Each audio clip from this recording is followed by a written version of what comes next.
Bu mustaqil ish mavzumizda 3 cho'lg'ami transformatordan yulduz ulash holatida qisqat tashuvchi uchayni qurish.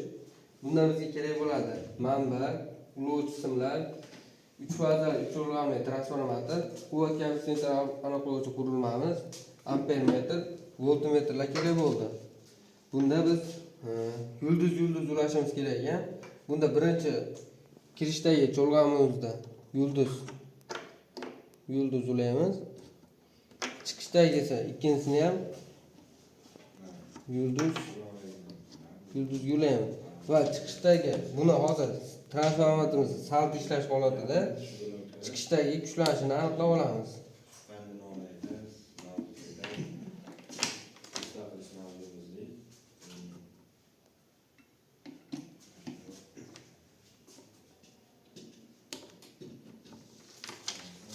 Yulduz transformatorimiz ikki cho'lg'amidan foydalandik.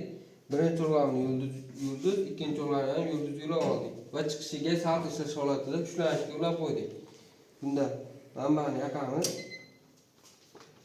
Bizga kerak bo'lgan parametrlar kirishdagi tok kuchini, chiqishdagi kuchlanish va qisqartirish quvvat koeffitsiyentlarini aniqlab olamiz.